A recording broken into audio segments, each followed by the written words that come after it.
Hey everybody, welcome back to the Plays and Fades YouTube channel. I'm your host, Gordo Gambles, and welcome back to another full card breakdown. This time for UFC Las Vegas. I know, it's called Las Vegas. It's not called Vegas 71. I know. But we're still here to break down a card nonetheless. Let's just call it the Yan versus Dvalishvili card. And with those fighters on board, you know it's going to be a very, very fun one. And you know what? A fun one it is. Very, very entertaining. Lots of good scraps. 14 of them actually, to be exact. So we have a lot of fights to cover. So I say I don't waste any more time. I say that I'm going to waste a little bit more time. Just want to say, appreciate all the support in the last few videos. I was able to pay out the winner last time, so hopefully do another contest like that in the near future. Thanks to everybody who participated. Last week went pretty well. Didn't call the Grasso upset, but we hit pretty well in our predictions. It was a fun card and some good things to learn and take note of moving forward. But let's get into this one right now. Without further ado, 21-12-1 Tyson Nam versus the 12-5-2 Bruno Silva. Bruno Silva making his return after a pretty lengthy layoff. The guy has been a fun competitor within the cage. He's coming off back-to-back knockouts, and his salary reflects that on DraftKings. This guy is the larger favorite in this spot. Tyson Nam, a guy who's also coming out of a knockout of his own right against Ode Osborne, a very impressive one at that. But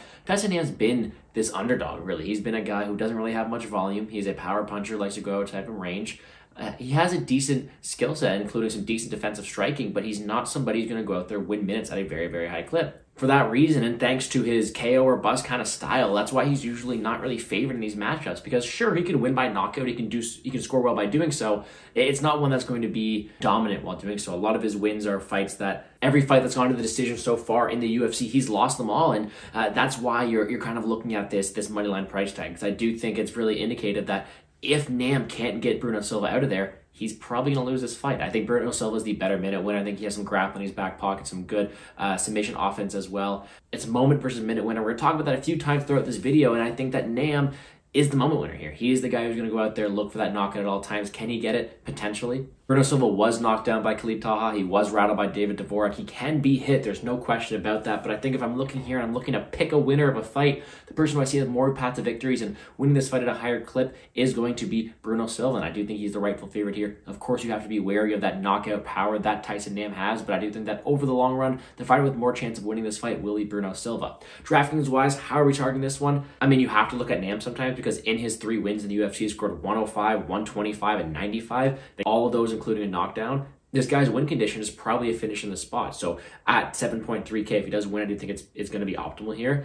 Bruno Silva, I'm not as interested in. Sure, he's got takedown equity and finish equity, but Nam's been pretty durable. Nam's had the ability to withstand 3 rounds. So although I do think Bruno Silva wins this fight and could put up some decent scores in doing so, do I think he scores better than the people around him? I don't know. I'm not finding myself as attracted to Bruno Silva as I expected to. I think on DraftKings, you can have ownership on this fight, but the more ownership I'm going to have is going to be in the dog for GPP purposes. So sitting here, just finished editing out this video, and I see this. Oh, that's not it. There you go. With Nurmagomedov out, Harris will now fight Jared Gooden. You heard that right. Making his return is the Night Train.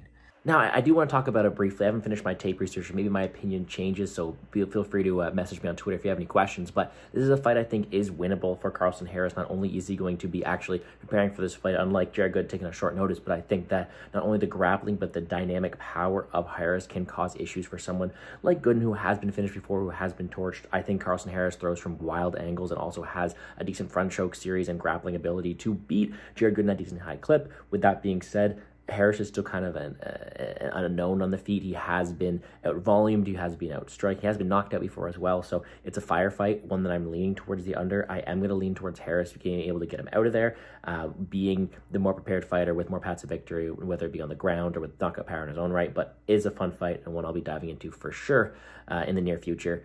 But let's get back to the breakdowns. Next up, 22-6 Victor Henry versus the 23-8 Tony Gravely. Victor Henry, I got to be careful what I say about him. He's training with my boy Wiz Bet, so I know he's getting some good sparring rounds in there. He's learning well from a very smart guy in Wiz, but Victor Henry's being a tough guy in the UFC. I mean, he went in there, he upset Raoni Barcelos and what people thought would be an absolute blowout for Raoni. And then he goes out there as a huge favorite against Rafael Assuncao and blows it. Over the course of 3 rounds, only has 55 strikes. The guy who is cemented on volume couldn't get any volume going. His style is just that. He's a pretty durable guy, but he likes to walk forward, insane output, insane cardio, insane pace. And I mean, he averages 7.87 strikes landed per minute. That's kind of what his style is. He wants to go out there and he wants to break his opponents down the stretch.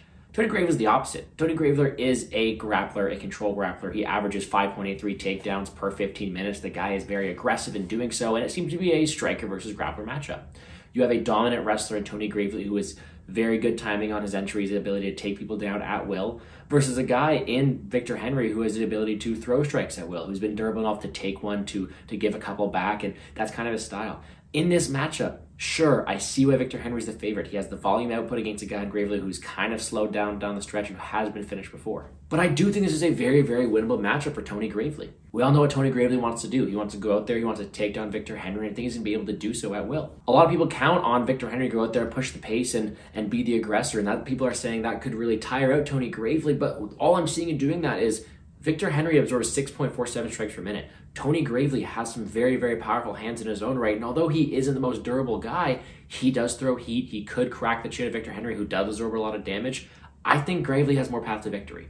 On the feet, sure, Henry may have the volume and optics advantage, but I think that Gravely has more power. I think Gravely has more wrestling and more minute-winning ability, and I think he's able to mix it up and cause problems for someone like Victor Henry. I think that is 7.8K on DraftKings. Tony Gravely is a great option to go out there, mix up the takedowns, potentially get a finish, and try to just break someone in Victor Henry. If Victor Henry is too tough and wants to keep getting up, sure, that is more points for Tony Gravely. I think he utilizes his takedown and grinds his way to a 3-round decision. Next up, we have the 14-8 Ariane Lipski, the Queen of Violence, versus the 11-5 JJ Aldrich. This is a fight that I'm going to keep pretty short in the breakdown. I think Lipski, as the Queen of Violence, doesn't really exemplify that too much. She has some opportunistic grappling and submission that she throws up, but she was controlled and dominated by Antonina Shevchenko. She was outstruck and finished by Cachoeira and other fighters in the past, and I think JJ Aldrich is going to be the better technical striker here. I think she has the ability to hip toss her and stay safe on top.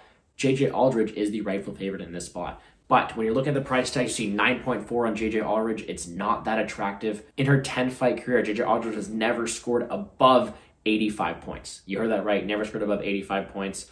She's not a very good DraftKings scorer, so at 9.4K, although Lipski has been finished before, it's really hard for me to go up there and get someone like JJ Aldrich above Piotr Jans, above Ricardo Ramos. She's not a very high upside target for me, so it'll be a pass there. Overall, a fight I don't want too much ownership in because I do think JJ wins a lot of the time, but a lot of the time it is by decision and not the best DraftKings scorer in the process. Next up, 11-2 Mario Bautista versus the 10-7 Guido Cannetti. We have the biggest favorite on the card. We have the 9.7K on DraftKings. Mario Bautista is that guy this weekend. Can he go out there, implement a solid enough game plan to score optimal despite his huge price tag this weekend? You know what? If we're looking DraftKings aside, I think this guy is the rightful favorite in this spot. Sure, the line might be a little wide due to the path to victory for Cannetti, which is that first-round knockout, and the durability concerns of Bautista being finished in his only 2 losses. But I think we look at skill for skill, career trajectory, paths to victory in the spot. Mario Bautista is a better fighter. He's got coming off back-to-back submission wins. He's got a great ground game, good technical ability to get it there. And offensively, this guy is just a workhorse. He's got great output, great wrestling, great submission game on the ground as well, good technical ability. And overall, he's a very, very good offensive fighter who should be able to put it towards the 43-year-old Guido Cannetti. I think there's no question about it that offensively, Mario Bautista has all the tools to get rid of Guido Cannetti, get rid of him early, and live up to that 9.7K price tag. When we're looking at finding routes for underdogs and we're looking at trying to make plus money, Guido Cannetti has knockout power. That's the way he wins these fights. He's coming off back-to-back first-round finishes, and I know it's going to be a hard task for him to get inside boxing range with Mario Bautista, but I think if he's able to land on the chin, Mario Bautista was locked up by Trevin Jones in a fight that I thought Mario Bautista should coast through. We don't know that his chin's necessarily perfect, so I'm not saying it's impossible for Cannetti to win. It's just a very, very small window to do so, and I think he's able to do it, just not very often. So give me Mario Bautista in this spot. I think he's able to implement his wrestling, his overwhelming volume and power on the feet as well. And I think personally he's going to go the grappling route with the takedowns, with the top control of the submission game, and submit Guido Cannetti the same way he's been submitted 4 times already in his career. This next one is a fun one. 7-0 Cedric Dumas versus the 9-4 Josh Fremd. Josh Fremd coming off of getting his neck snapped by Tresean Gordon, a fight that I thought he was doing pretty well in. And Cedric Dumas is the talk of the town. He is everyone's hype train. There's been a lot of money coming in on his side. And whereas, sure, I think he should be favored in the spot, I don't think it's to be as clear-cut as people want him to be. The things that people love about Cedric Dumas are his killer instinct, his ability to mix it up with finishing power both on the feet, but also with some quick opportunistic submissions, and his length. Well, I think Josh Fremd is just going to be that gritty guy who's been in the cage already, who's going to put a test to a guy in Cedric Dumas who hasn't really fought the best level of competition. So sure, Cedric Dumas can go out there and beat the guys who are 1-7, 1-2, 5-8, 1-1, 1-1, 9-5. But what happens when he's dragged into these deep waters? What happens when a guy like Josh Fremd, who is bigger than him at 6'4", goes out there, takes him down, and tries to impose a will against him?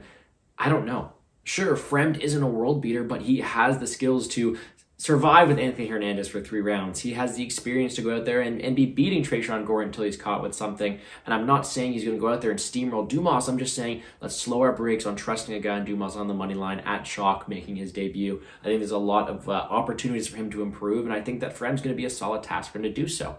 On DraftKings, however, this is a fight I really want to target. Because I do think that Josh Fremd at 7.4K is a live underdog to win with some takedown, with some control time, with just overwhelming the UFC newcomer in Dumas.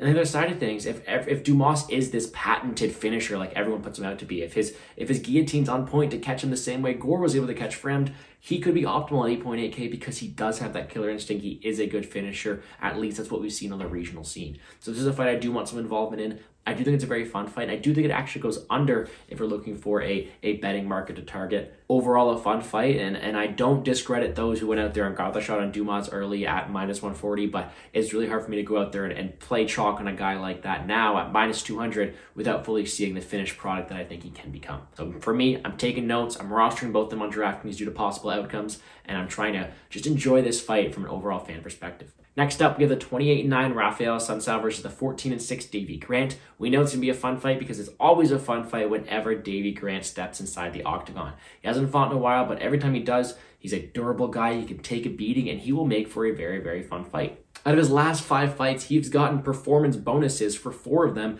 and the last one where he didn't, he knocked out Louis Smolka in the 3rd round. Davy Grant's an electrifying fighter. He's a very, very fun one, but I do think he has a very, very tall task at hand. Rafael Assuncao showed that he is not done yet. He's not retiring yet because he went out there and he proved that Victor Henry's not the guy we thought he was. He counter-struck Victor Henry. He slowed down all his volume, and he won a fight there. So good for Rafael Assuncao, but in a guy like Davy Grant, I think Davy Grant's going to have the intuition to keep going forward, to not worry about the counter-strikes coming his way because he knows he can take a beating. Instead, I think Davy Grant can keep on pushing forward. I think he can mix it up from all different angles with a quick high kick, with some good hooks out there as well. And he's overall a guy who I think has a variety of striking options that can win in these fights. Additionally, he's going to be the taller guy, the younger guy, and have the longer reach. I think Davy Grant has multiple options to win this fight. But do I see him finishing Rafael Assuncao? That's the question. Because Davy Grant isn't a historically amazing DraftKings player. I mean, he's only scored over 100 points once.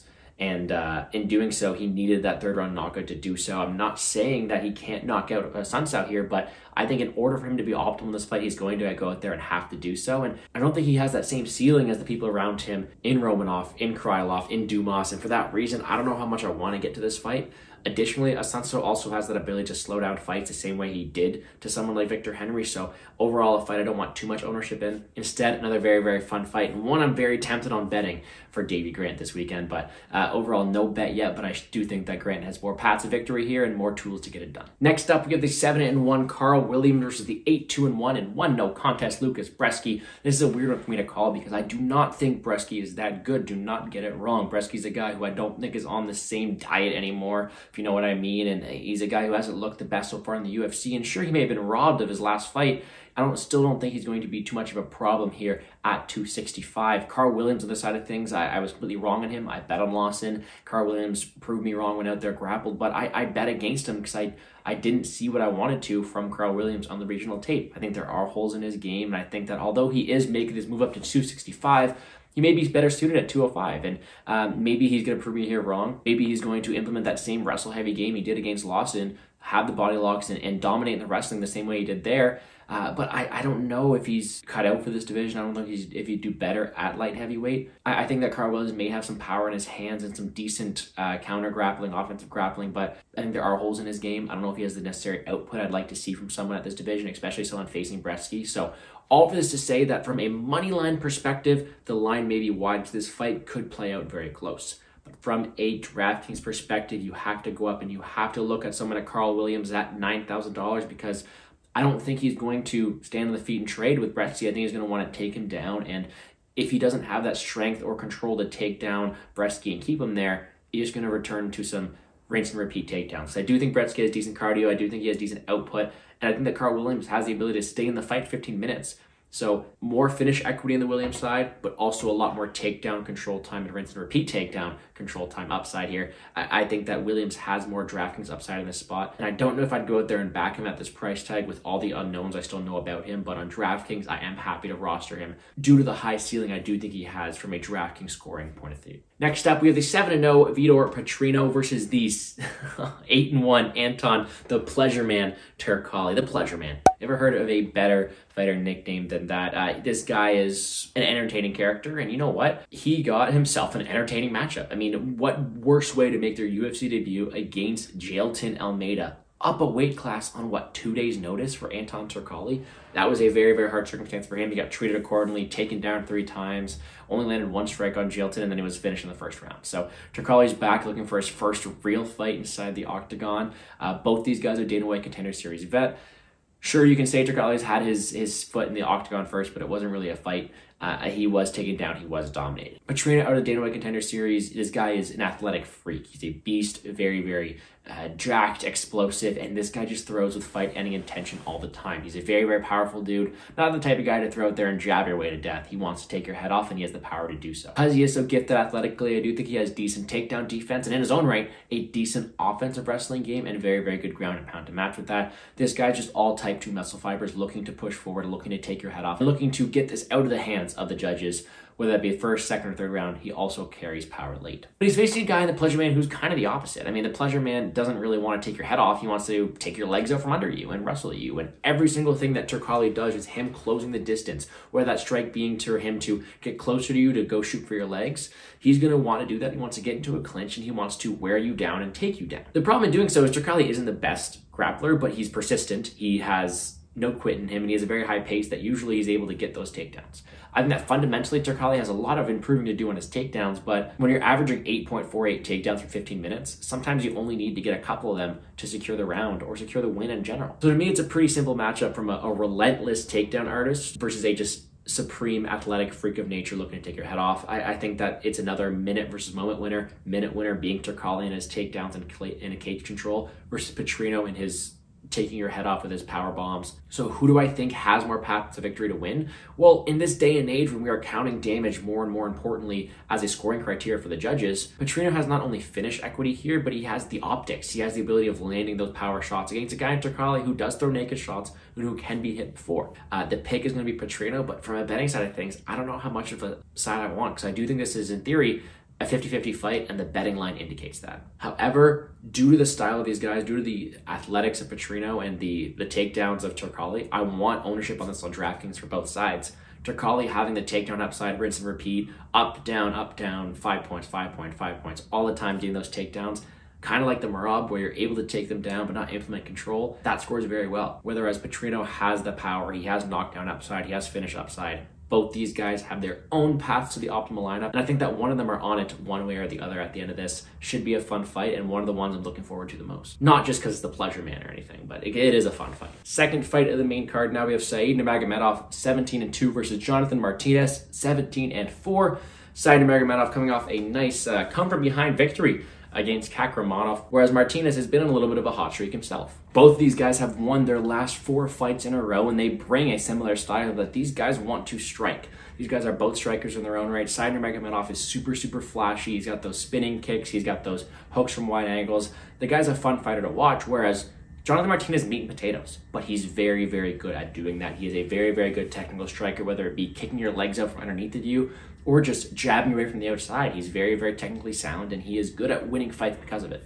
Now, the pick is going to be Said Nurmagomedov, and I'm going to pick him to win this fight. Let me give you a couple of reasons why. First of all, I think he's the more durable fighter. Jonathan Martinez has been dropped, has been finished, and we always know that his durability is a question mark here. But I also think that Said Nurmagomedov has that grappling in his back pocket. Sure, Martinez has good takedown defense, 70% takedown defense at that, but we're not going to see Martinez go out there and look to grapple with someone as talented as Said Nurmagomedov. And usually, we don't see Said wanting to go out there and grapple himself. But if he's finding himself stuck behind the jab of Jonathan Martinez, I think that Said is explosive enough to want to take down Jonathan Martinez himself, and I think he has the skills to do so either way. I just think there are more paths to victory. And again, in another time where we're judging damage above anything else, I do think that the more powerful striker and the one who wins better optically is Said Nurmagomedov. So I do like him to win this fight. If we factor in the durability concerns of Jonathan Martinez, sure, Said could be a decent DraftKings option, but he would have to go out there and get that finish, because if he's not finishing, when he gets decision wins, he's only scoring 59 and 68. He doesn't score very well when he's winning those decisions. So I think if you're putting Said Nurmagomedov in your DraftKings lineups, you're relying on the chin failing of Jonathan Martinez and Said going out there and cracking it. So for that reason, I think there may be better options to roster on DraftKings. I think Carl Williams even has a higher ceiling here, even though I talked about me not having the right mindset when it comes to betting him. But I do think Said wins this fight at a high clip. I don't know how well he scores in the process. And the flip side of things, Martinez is also there. Martinez averages 4.84 strikes landed per minute. For that reason, he could go out there, be a decent floor play if you think it does go to decision.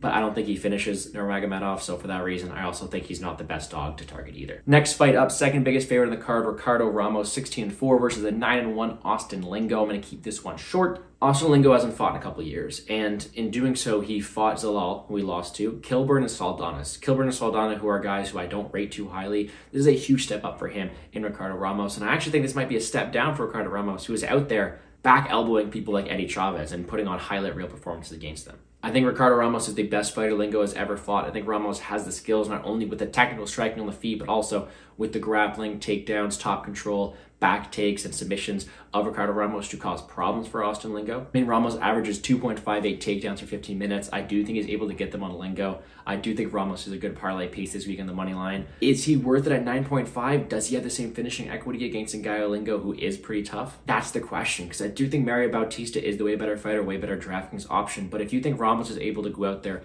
implement his grappling, take down Lingo at will, I think Ramos has a very, very high DraftKings floor as well, and also is a good pivot play from someone who I think is going to be relatively chalky in Mario Bautista. I think Ramos is a very fine option, good GBP upside as well. I'm liking him at 9.5. Won't have too much love for someone like Austin Lingo down low. Now at a weight of 215, Nikita Krylov, 29-9 versus Ryan Spann, 21-7. Broke down this fight a couple weeks ago because it was the main event and it was canceled. Now it's back fighting in the third slot of the night, and it's going to be the same breakdown as before. Minute equity is Nikita Krylov. He is the better minute winner. He has takedown upside. He's a violent finisher himself, and I haven't always rated Ryan Spann too highly. The problem is me not rating Spann too highly has cost me, because Spann has a great guillotine, very good power, and I think Spann is the GBP play here. This is not a fight that I would pick a moneyline side in, because I don't think neither of these guys are trustworthy. I think they're both kill or to be killed. And for that reason, it's a spot where maybe you parlay the under 2.5, 3.5, or you play a side on DraftKings. This will be one of my higher owned fights on DraftKings, 8.7. Nikita Krylov is, like I said, a killer to be killed fighter, scoring 127, 120, 105 in his last 3 wins. The guy is a very aggressive fighter, has the path to victory in the grappling, control time, and ground and pound to get it done.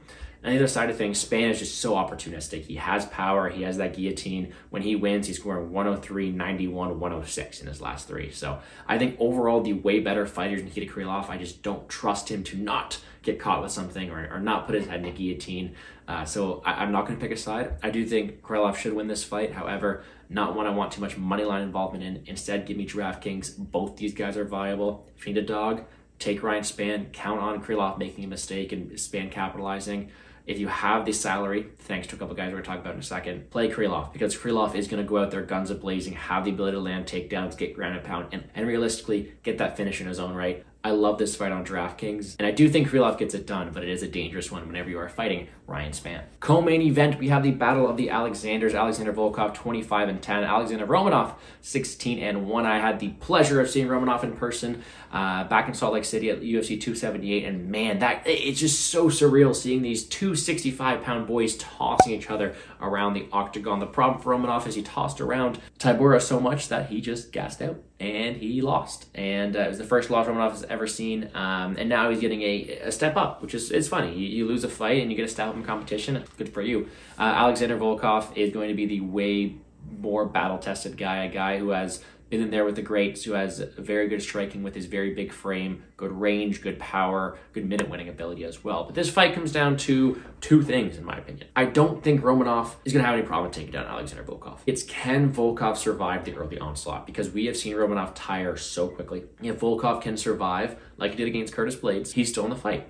Because I think Volkov has the way better gas tank. I think if this fight is starting the third round, I think you live bet Volkov huge, because Volkov is going to have that gas tank, and every round starts in the feet. So Alexander Romanov is going to go out there. He's going to take down Volkov at will.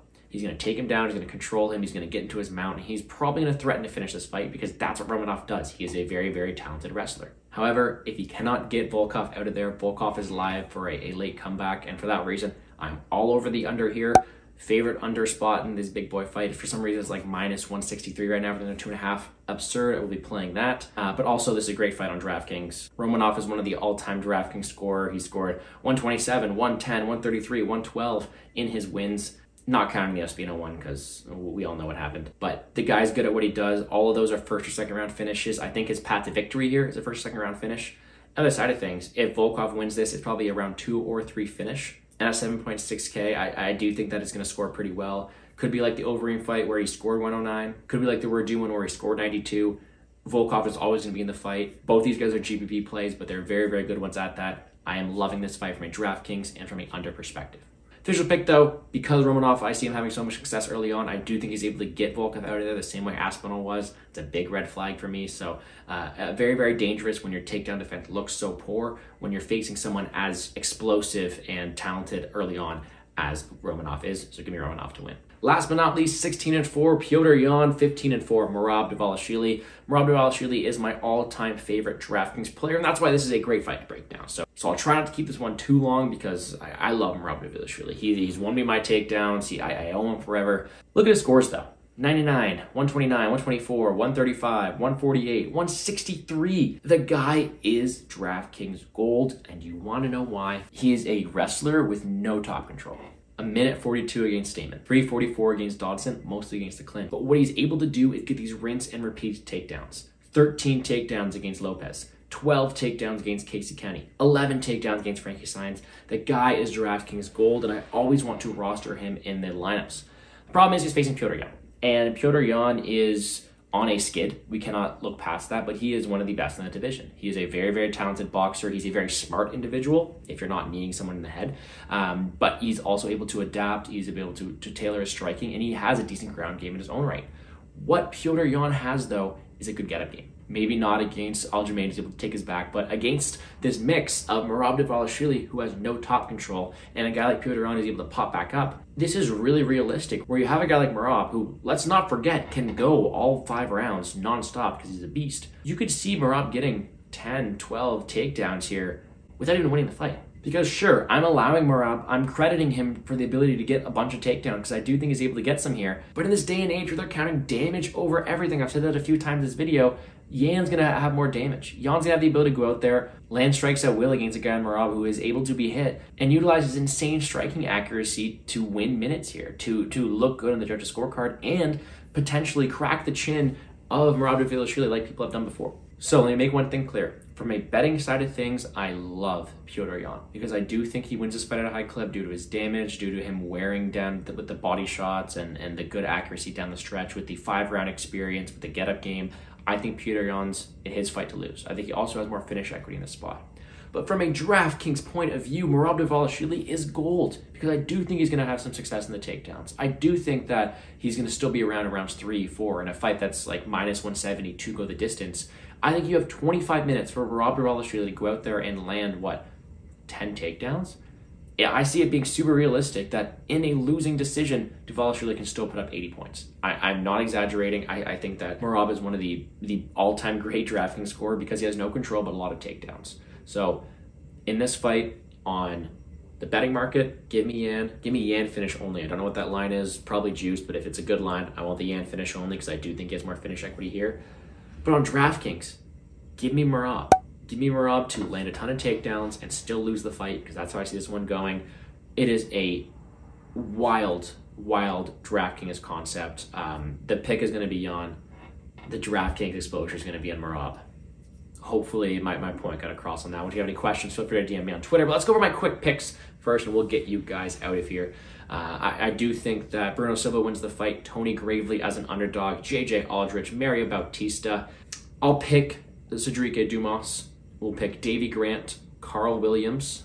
This next one is really 50-50, but I'm going to go Victor Petrino. Said Nurmagomedov, Ricardo Ramos, Nikita Krylov, Alexander Romanov, and Piotr Yan. On DraftKings, give me exposure to Romanov Volkov, Krylov Spann, Petrino Turkalij, Dumas Fremd. I think that Gravely and Dvalishvili are my favorite underdogs. And with Dvalishvili in that lineup, not only does he have so much DraftKings upside as an underdog, but it also allows you to go up there, get Bautista, get Ramos, get Williams, all those guys with good high ceilings in their own right. But that's going to do it for me here on the Plays and Fades YouTube channel. Hopefully you guys have all enjoyed the video and gathered some insight into how I'm targeting this slate from a DraftKings and betting perspective. If you have any questions, please feel free to DM me on Twitter at GamblesGordo. Comment on the video down below.